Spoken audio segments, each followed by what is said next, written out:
Benvenuti alla Taverna Friuli Podcast, il podcast definitivo sui vini di Friuli Venezia Giulia. Sono Wayne Young. Troviamoci qui ogni settimana per 4 chiacchiere con vignaioli e altri personaggi da questa sottovalutata regione del Friuli Venezia Giulia nel nord-est Italia.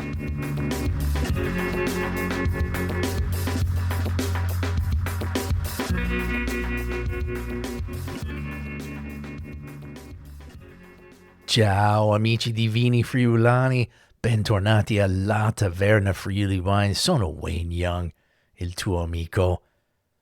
Spesso questo podcast lo chiamo una chiacchierata tra amici e oggi ho veramente un'amica qui su questa puntata, Laura Antoniacomi, Laura Toni per gli amici, una persona veramente di grandissimo talento, un'amica che ci vediamo spesso, almeno una volta al mese, con il nostro piccolo gruppo di assaggiatori di vino che si chiama i Polifenomeni.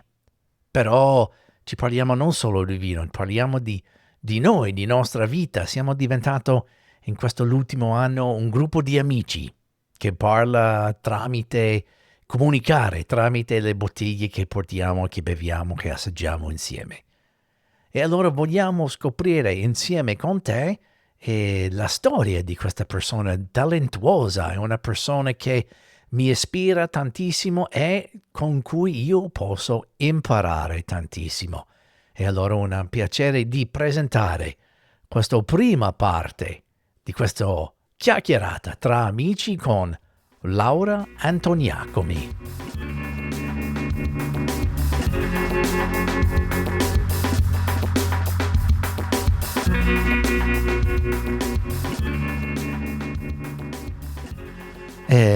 Come stai, Laura?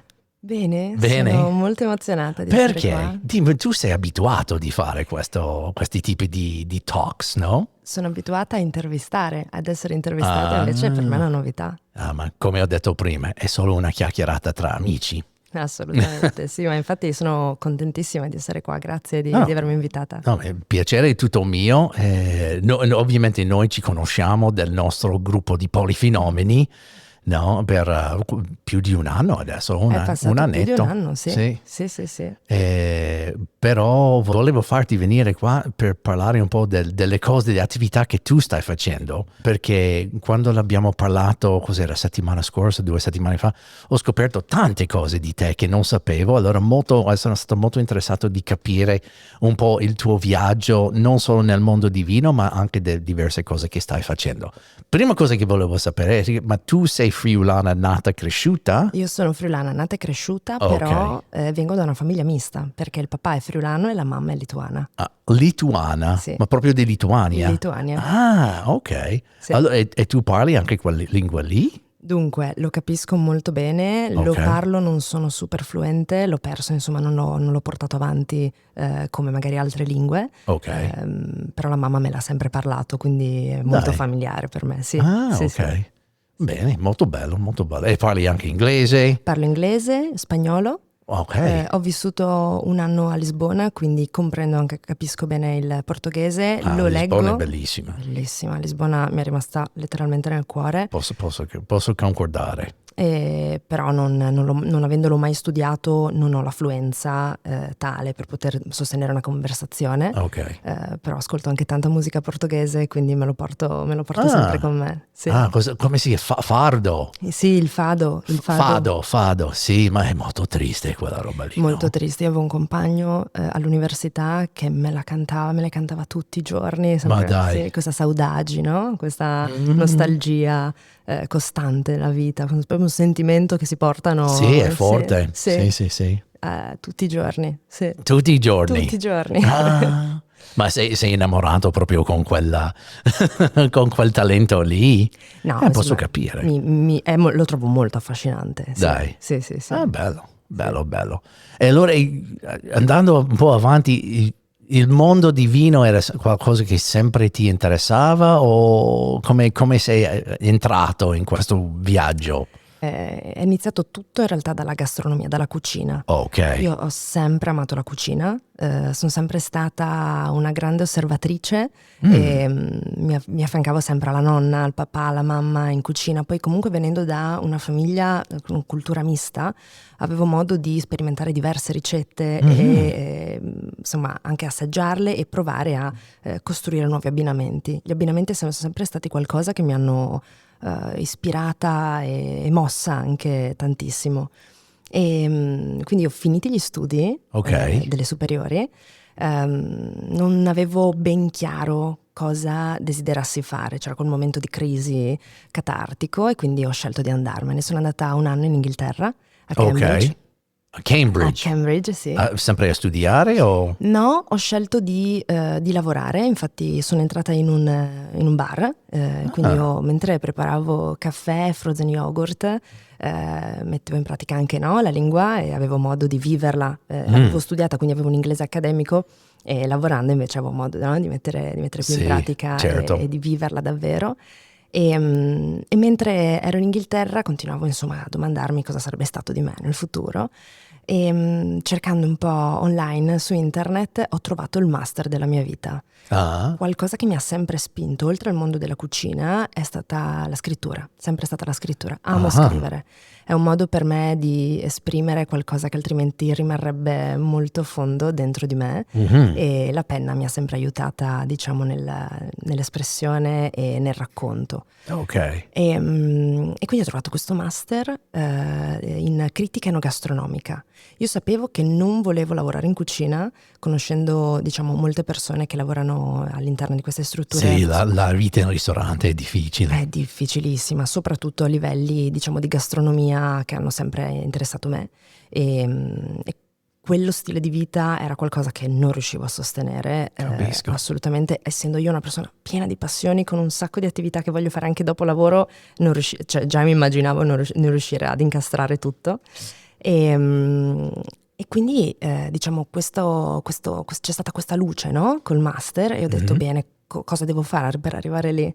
E ho deciso di rientrare in Friuli per iscrivermi all'università dell'Università di Udine, relazioni pubbliche, che ho portato a termine. Poi mi sono spostata a Lisbona per marketing e advertising e una volta rientrata e laureata mi sono catapultata a Roma.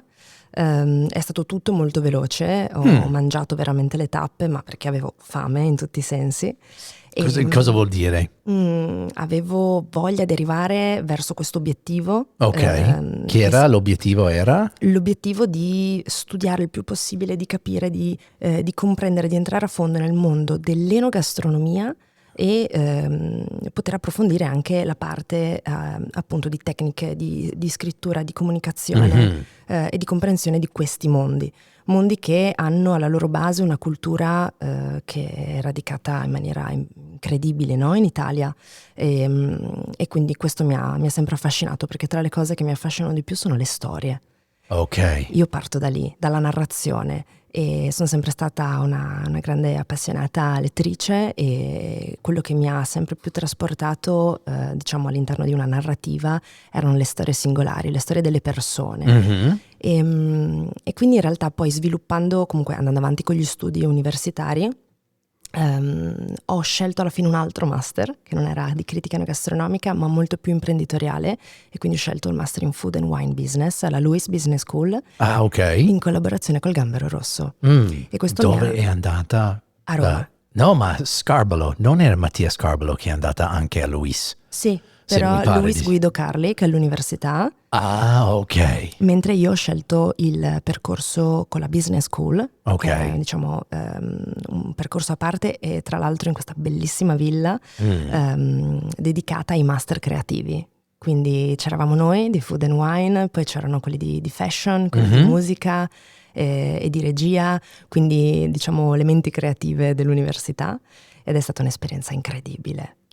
Penso l'anno più bello in assoluto, di cui custodisco i ricordi più emozionanti. Bello. Sì, bello, è stato molto intenso. Voglio chiedere di forse non so, un'esperienza particolare che l'ha fatto in quell'ambiente lì, però prima che dimentico che è venuto fuori una domanda quando hai parlato della tua famiglia e della storia di cucinare insieme e tutto quanto. Hai una memoria, qualcosa che è venuto fuori, una particolare che hai fatto, non so, qualcosa con la nonna, c'è qualche storia che ti ricorda? Assolutamente. Innanzitutto, io da grande golosa di dolci, ti riporto l'esperienza insomma, cucinare insieme a mia nonna e la sua sorella e a mia sorella la preparazione dei crostoli, visto che siamo anche in tema, no? Periodo, ok, sì. quindi giù in taverna, passare questi pomeriggi a preparare i crostoli, quindi a friggere. Ok. E questi sono dei ricordi che custodisco sicuramente meglio, ma poi tutta la preparazione comunque della cucina tradizionale con mia nonna mi ha sicuramente, grazie a lei, mi ha infuso tanto la passione per il territorio, questa vicinanza alle mie radici a casa.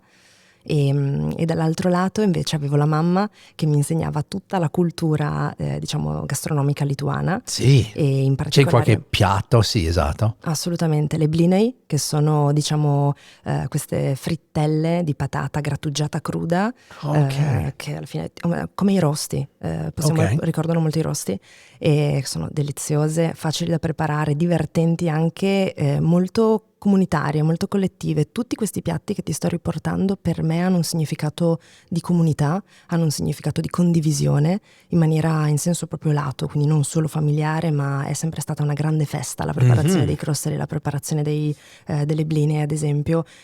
Si invitava sempre tanta gente, tanti amici, e quindi la bellezza della condivisione che sta al centro, secondo me, Ok. della cucina e della mia passione per la cucina. Ok.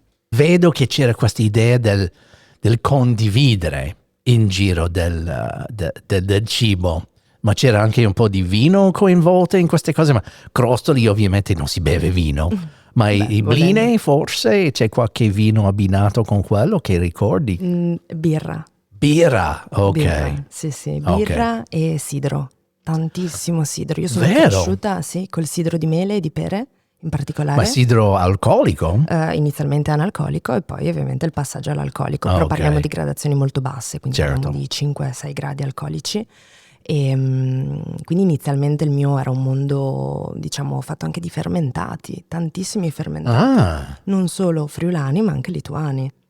parliamo di quello. Mm. Per esempio, ovviamente i friulani sarebbe brovada. Sì, sì, Ok, partiamo dalla brovada, ma anche dai brovada. krauti, no? Possiamo fare Krauti, sì, riferimento. esatto.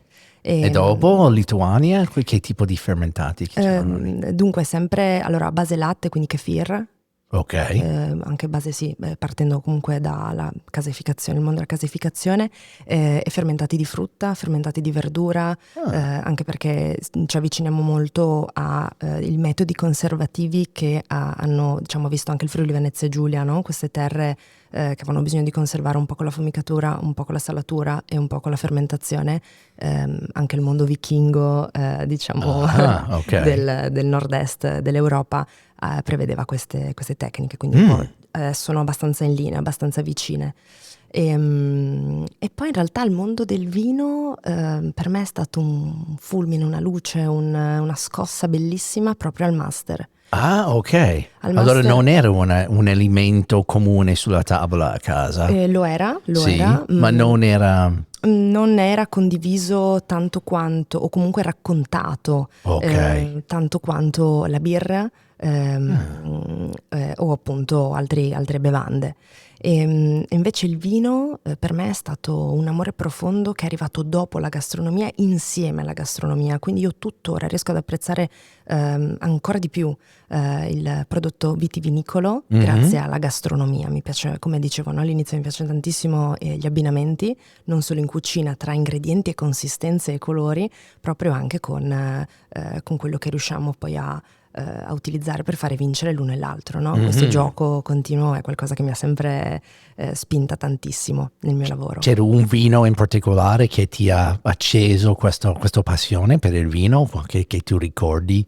Io ti direi come, diciamo, anche affezione il friulano. Ok. Indubbiamente poi il master a Roma mi ha portato ad avvicinarmi a vitigni ben distanti da quelli di casa e anche internazionali. Quindi la luce e lo scintillio, tra l'altro, è avvenuto con delle bollicine. E quindi ok. non ti nascondo che lo champagne è stato effettivamente qualcosa che ha toccato delle corde profonde, ma poi ci torniamo sul Ok, champagne. infatti. E quindi io a Roma mi sono avvicinata al mondo del vino con i primi corsi di avvicinamento all'università, e questa cosa mi fa tanto ridere perché io alle 9 del mattino iniziavo questi corsi di degustazione, poi ci spostavamo di sede, andavamo dall'altra parte di Roma a fare magari finanza, marketing, per poi insomma uscire dall'università e andare a fare le mie attività anche sportive. Praticavo il pugilato a Roma. Pugilato. Sì, e quindi queste giornate erano organizzate a mio avviso in maniera totalmente opposta come dovevano essere organizzate, ma ha reso tutto molto più frizzante, molto più divertente. Come mai pugilato?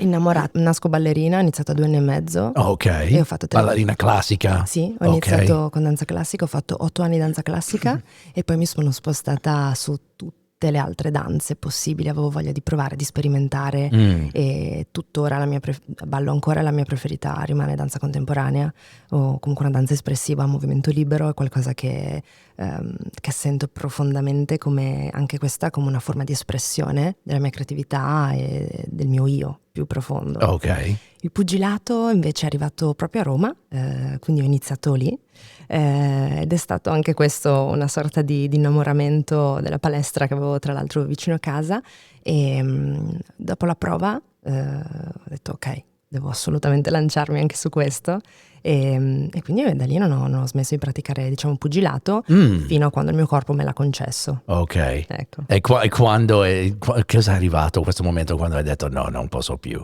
Purtroppo un problema fisico, Ok. sì, quindi ho dovuto interrompere le mie attività Ok. sportive, cosa che mi hanno sempre mossa, diciamo, come dicevo all'inizio, ho tantissime passioni, la montagna è una di queste. Io, diciamo, non vedo l'ora di che arrivi il weekend per andare a scalare un po', arrampicare, e purtroppo nel 2021 il mio corpo mi ha detto basta, guarda che stai facendo troppo. Tra scalare montagne e fai dei pugni e ti posso capire anche. Sì. No. E quindi purtroppo, diciamo, al tempo quando mi sono dovuta fermare facevo Muay Thai, quindi c'è stata un'evoluzione dal pugilato alla Muay Thai, e adesso sono tornata a ballare, quindi con le limitazioni del mio nuovo corpo. Muay Thai è un tipo di ballo praticamente, sembra un ballo. Sì, allora è molto bello. Sì. Io, sai, posso raccontare una storia. Certo. Tanti anni fa ho lavorato come freelance per una rivista che si chiama Beer Connoisseur. E l'idea di questa rivista era di fare un tipo di magazine lifestyle per questo nuovo settore del mondo che era sul birra di altissima qualità, microbrewery, tutto quanto. Quando mi hanno chiesto di scrivere per questa rivista, ho detto, ma posso scrivere di vino? No, ce l'ho già qualcuno che scrive di vino. Di cos'altro vuoi scrivere? Ma io sono appassionato di macchine, allora se c'è qualche spazio. No, abbiamo qualcuno che fa le macchine. E ho detto, ma non so che cos'altro da fare. E la prima cosa che mi hanno fatto fare, ho detto, io voglio che tu fai un articolo sul fitness. E ho detto, mi hai visto? Non sono proprio la persona. Non è proprio per quello che tu fai. Io voglio che tu vai a fare un class di box, no? Wow. E dopo devi fare 3 rounds con una pugilista. Devi fare con una donna. Allora, dovevo trovare una donna che faceva pugilista e lei doveva farmi una lezione e dopo doveva fare una lotta per 3 giri, 3 rounds. E ho trovato una ragazza che era un kickboxer, metà giapponese, metà thailandese, qualcosa così. E lei ha detto, no, non lo faccio perché ti faccio male. No? E allora devo fare. Allora ho pregato e ho fatto tutto questo articolo come questa ragazza mi ha proprio fatto male. A pezzi. Esatto, a pezzi. L'unica soddisfazione di tutte queste cose qua è che alla fine della terzo round, all'inizio del terzo round, lei mi ha detto, ok, fino adesso sono andato abbastanza leggero, adesso ti faccio, ok. Alla fine del 3 minuti, ero ancora in piedi, no? E ho fatto la doccia, sputato fuori così tanto sangue. Camminando verso il metropolitano ho detto, onestamente, quanto forte mi hai fatto? E lei ha detto 80-85%. Ho detto, ok, I can take a punch. Però è stata una bella esperienza. No? Però sì, allora se hai bisogno di un punching bag, grazie Wayne, grazie, è sempre utile. Sono in grado di tenere le botte. È sempre utile, sì, grazie. No, allora quello è stato il mio. Così tante diverse cose che hai fatto, né?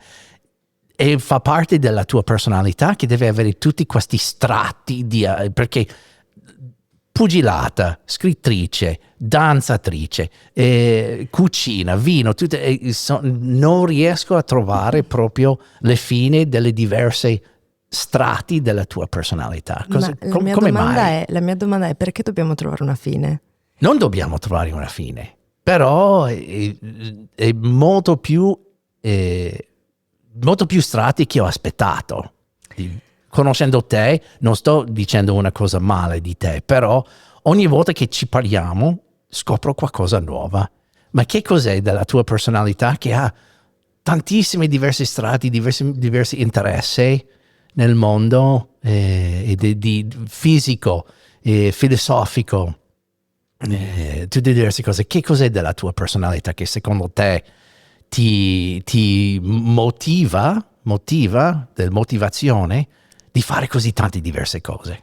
Sono una persona estremamente curiosa. Ok. Estremamente curiosa.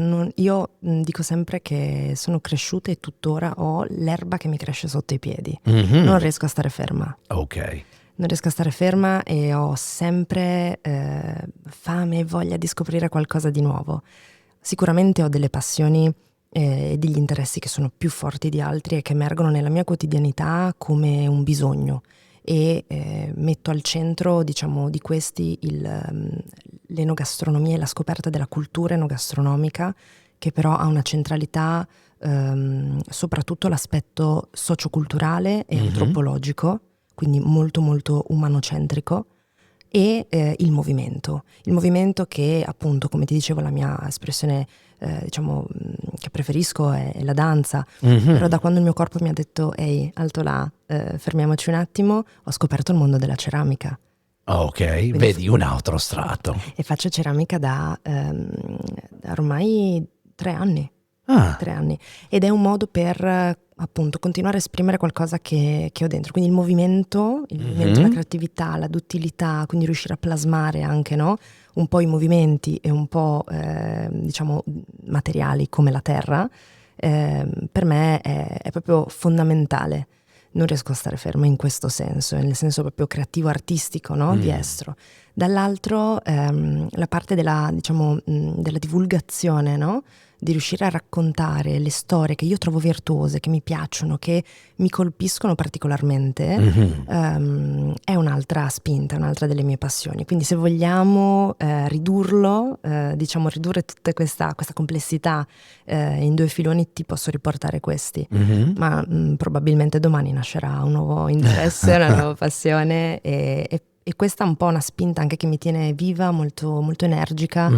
Spesso mi viene riconosciuto che no, appunto non riesco a stare ferma, ma è vero, fin tanto che poi la mia giornata si rivela estremamente appagante e anche molto stancante sicuramente. Ma infatti volevo sapere dove trovi il tempo e l'energia. Il tempo non lo so, le mie giornate probabilmente non sono di 24 ore ma di 48-72. Infatti. Sì, a volte giornate veramente dove sembra di aver vissuto 7 vite.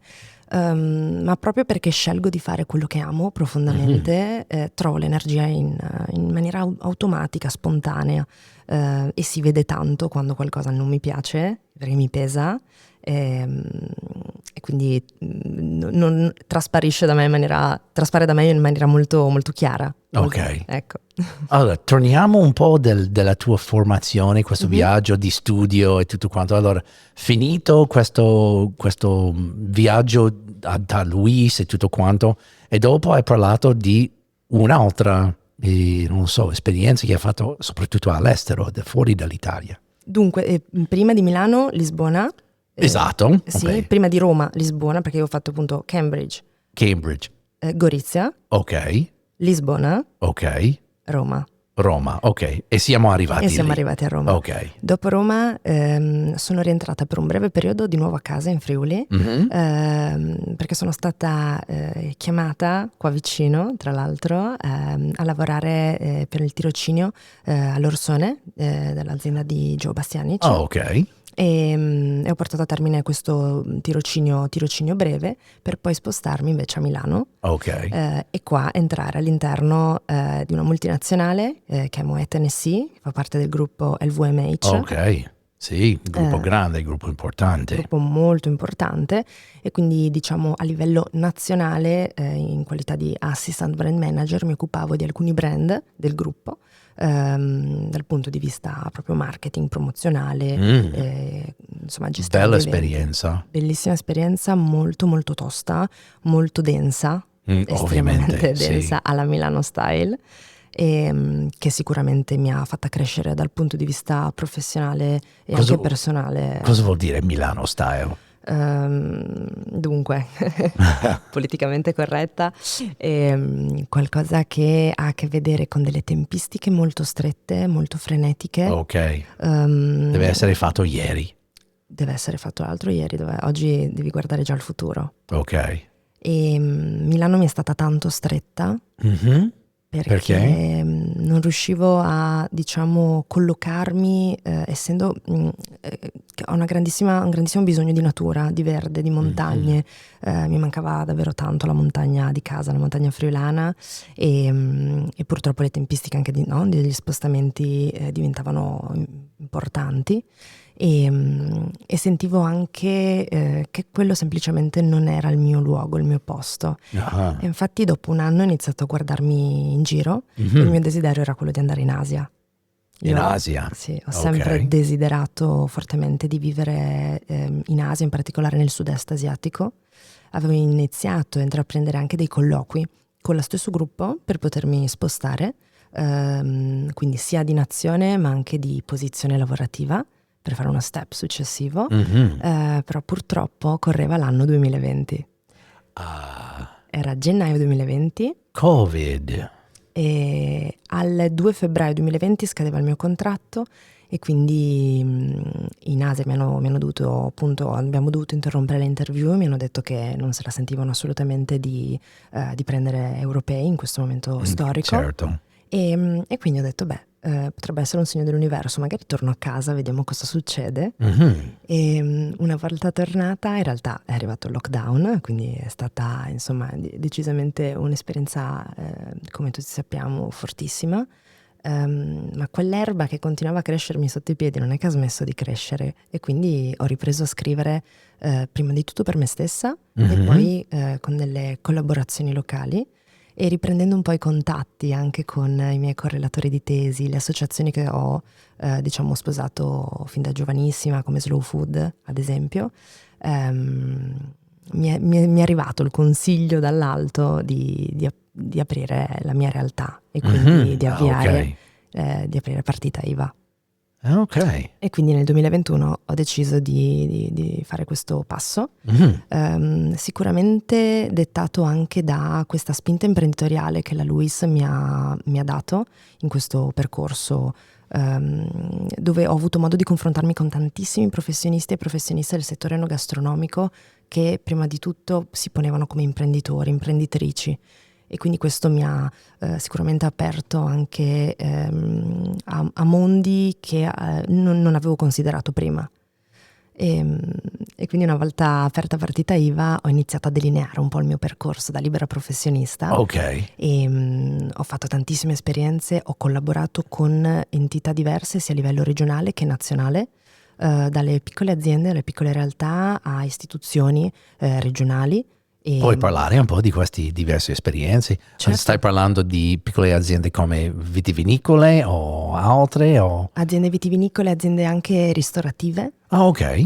Ok. E quindi andando un po' a portare le mie esperienze formative e lavorative, ho riconosciuto e mi è stato riconosciuto dal territorio che la mia figura professionale non esisteva qua in regione. Certo, sì, perché milanese, Luis, Lisbona, ma Friuli cosa hai fatto? Esatto, un connubio particolare. Certo. E quindi ho detto, beh, non mi ritrovo in nessun titolo lavorativo e quindi l'ho un po' costruito da me. E quindi ecco che io adesso mi presento come divulgatrice e consulente enogastronomica. Mm-hmm. Diciamo che in questi anni di passaggio tra lavoro e esperienze lavorative io comunque ho portato avanti l'approfondimento del mondo vino, che è qualcosa che continua a spingermi tantissimo, soprattutto dal punto di vista culturale. Mm-hmm. Quello che mi piace di più in assoluto del mondo vino sono le persone del mondo vino. Io adoro le loro storie, adoro andare a scoprirle, e infatti è proprio per questo motivo che è nato uno dei format di eventi che porto avanti da 4 anni, che sono i Talk and Tie. Esatto.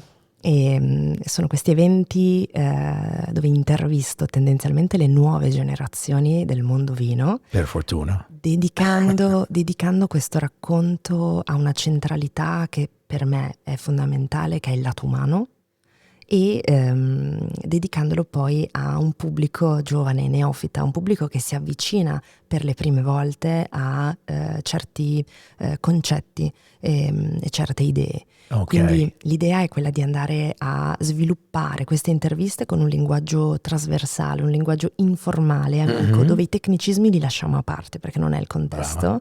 Ma parliamo di qualcosa che può essere compreso da chiunque, cercando di abbattere le barriere, di creare ponti per avvicinare, non per allontanare.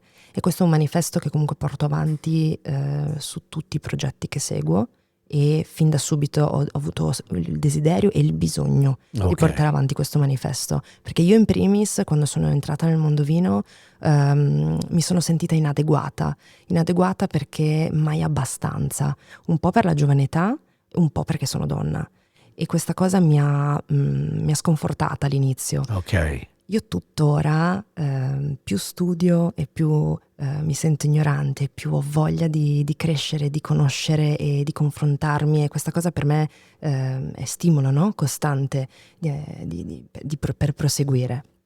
Dall'altro lato ritengo anche che chiunque possa avvicinarsi al mondo dell'enogastronomia se lo desidera, e con la possibilità di trovare un riscontro come questo, come ad esempio il format dei Talk and Tie, dove possa sentirsi a suo agio, dove possa sentirsi accolto e accolta, senza appunto queste barriere che sono anche un po' tipiche, no? A volte del mondo vino.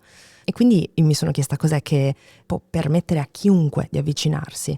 Il lato umano è un discorso molto ampio. Cos'è del lato umano che ci fa comprendere come stiamo, quali sono i nostri umori, proprio le emozioni, no? Certo. E quindi se parliamo di emozioni, parliamo di ricordi soprattutto, no? Di situazioni vissute, che sono storie, quindi torniamo alla fine sempre alle storie. Per quello ti ho chiesto delle storie a casa con la nonna, con la mamma, volevo proprio sapere quello. Esatto, e quindi torniamo a quel momento ricollegato inevitabilmente a un'emozione. E quindi è anche una presa di cura, no, della comunità che si può fare, quella di provare ad esprimere qualcosa che questa società così veloce, così molto richiedente dal punto di vista della proattività, della soddisfazione del bisogno, magari a volte tende a mettere da parte la comunicazione del lato emotivo. Ed è qualcosa che invece io voglio riportare al centro, prima di tutto, e poi ovviamente andare ad approfondire le varie tematiche, e poi sì, entrare nei tecnicismi, riuscire a sviscerare tutto quello che può arricchire il discorso e il racconto. Però ritengo che debba arrivare dopo, soprattutto quando si parla con un pubblico più ampio, un pubblico neofita, un pubblico curioso, no? Voglio ringraziarvi per essere qui alla Taverna. Non dimenticate di seguirci su Instagram alla Taverna Podcast, Facebook alla Taverna Friuli, e se ci ascolta su Spotify o Apple Podcast, lasciaci una recensione di 5 stelle.